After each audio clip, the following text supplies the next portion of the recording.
तुकोबारायांच्या हातामध्ये ज्यावेळी प्रपंचाची दोरी आली आणि वडील सोडून गेले, पण वडील सोडून गेल्याच्या नंतर सुद्धा महाराज बोल्लोबांनी तुकोबारायांना सांगितलं होतं महिन्याची वारी चुकता कामा नये.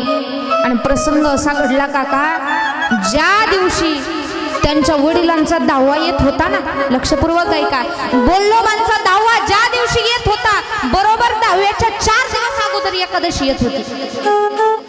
तुकोबाराय पत्नीकडे गेले, अंत्यविधी उरकला स्वतःच्या वडिलांचा, अंत्यविधी उरकला, दारामध्ये आले, पंचांग उघडून बघितलं आणि तेव्हा कळालं ज्या दिवशी माझ्या वडिलांचा दावा येतोय त्याच्या 4 दिवस अगोदर एकादशी येते.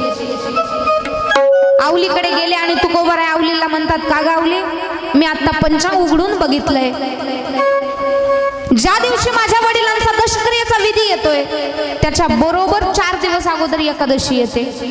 बर, वडिलांचा दावाही तितकाच महत्वाचा आहे आणि वडिलोपार्जित आलेली परंपरा आहे, प्रत्येक एकादशीला पंढरीला जायचं म्हणजे जायचं. आपण काय केलं असतं, अहो एकादश कधी असते हेच आपल्याला माहित नसतं, आपण वारीला कधी जाणार. बर, तुकोबारायांच्या मनामध्ये प्रश्न निर्माण झाला,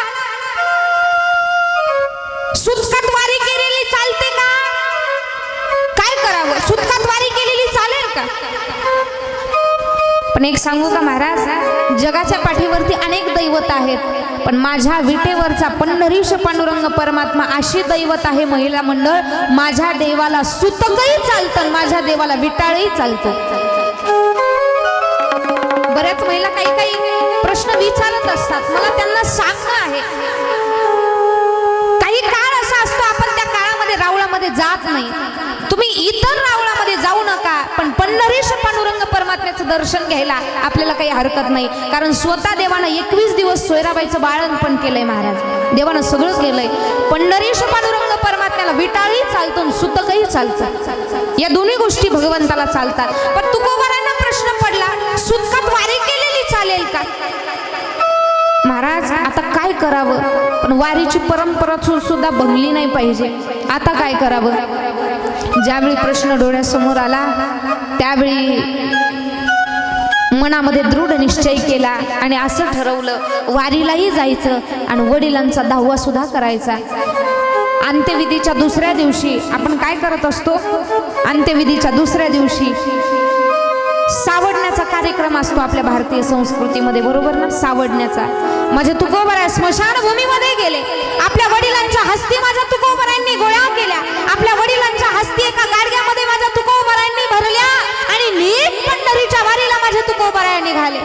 बरोबर 3 दिवसामध्ये देहू ते पंढरपूर प्रवास पूर्ण केला माझ्या तुकोबारायांनी. तुम्ही म्हणाल ताई वेड्या झाल्या का, 3 दिवसामध्ये कोणी देहूवरून पंढरीला पायी कसं जाऊ शकेल, अरे तोच माझ्या तुकोबारायांचा खरा पुरुषार्थ आहे. तुकोबाराय सामान्य विभूती नाही महाराज, 3 दिवसामध्ये पंढरीला गेले, चंद्रभागेचं स्नान केलं तुकोबारायांनी. सांगू, आपल्या वडिलांच्या हस्ती माझ्या तुकोबारायांनी चंद्रभागा मातेच्या डोहात बुडवल्या, आपल्या वडिलांच्या हस्ती पवित्र केल्या. पंढरीश पांडुरंग परमात्म्याच्या रावळामध्ये माझे तुकोबाराय गेले, भगवंताच्या पायावरती डोकं ठेवलं माईबाप आणि स्वतःच्या वडिलांच्या हस्ती माझ्या तुकोबारायांनी भगवंताच्या पायावरती टेकवल्या, भगवंताचं दर्शन घेतलं. बरोबर एकादशीच्या दिवशी भगवंताचं दर्शन घेतलं महाराज. पण याच्या पुढची मर्यादा तुकोबारायांनी पाळली.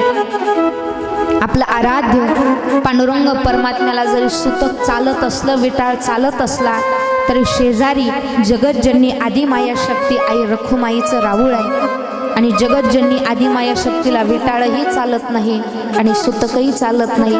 आईसाहेबांना लांबूनच नमस्कार माझ्या तुकोबारायांनी केला, आईसाहेब मी सुतकात आहे, मला माफ करा, पण पुढच्या वेळेस तुमचं दर्शन घ्यायला मी नक्की येईल.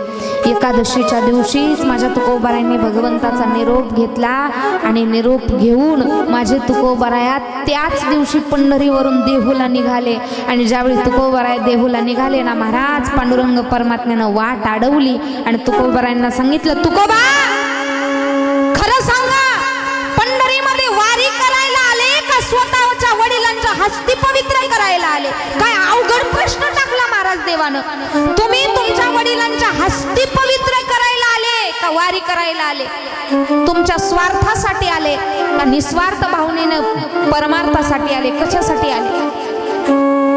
दोन्ही डोळ्यांच्या कडा ओल्या झाल्या. तुकोबाराय म्हणतात, देवा मी इथं वारीला आलो का वडिलांच्या हस्ती पवित्र करायला आलो?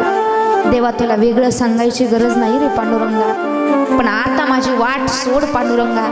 वारीची जी नियमावली आहे पांडुरंगा मी ती पूर्ण केली, पण आता मला माझ्या गावी जाऊ दे. 4 दिवसाच्या नंतर माझ्या वडिलांचा दहावा आहे आणि मी जर दहावा केला नाही, तुकोबारायांच्या मुखातले उद्गार आहेत, अहंकटा त्याचे करीती पितर, वंश दुराचारी पुत्र झाला. जो मुलगा आई वडिलांचा दहावा करत नाही त्या पुत्राला सगळे पित्र श्राप देतात. मायबाप श्राप. पांडुरंगा माझ्या वडिलांचा दहावा आहे, मला जावं लागेल, वाट आडू नको सोडो. विटेवरच्या पांडुरंग परमात्म्यानं तुकोबारायांच्या समोर लोटांगण घातलं. महाराज काय तुकोबा तुमचा परमार्थ? अहो सुतक होतं तरी वारी चुकवली नाही माझ्या तुकोबारायांनी. आणि पुन्हा 3 दिवसामध्ये पंढरपूर ते देहूचा प्रवास पूर्ण केला. इंद्रायणी मातेच्या काठावरती माझे तुकोबाराया सकाळी बरोबर 10व्याच्या दिवशी आले आणि स्वतःच्या वडिलांचा 10व्याचा विधी केला. महाराज परमार्थ करून किंवा संसार करून परमार्थ कसा करायचा हे तुकोबारायांचं चरित्र आम्हाला शिकवतो. मायबाप धन्य तुकोबा समर्थ.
वारीही चुकवली नाही आणि स्वतःच्या वडिलांचा दहावाही चुकवला नाही. महाराज तुकोबारायांचं अलौकिक अशा पद्धतीचं चरित्र आहे.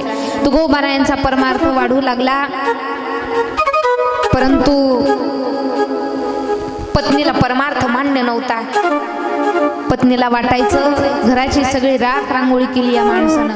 आणि खरं सांगू का, माझ्या तुकोबारायांनी सहज एकदा वडिलांचं खत वाचलं.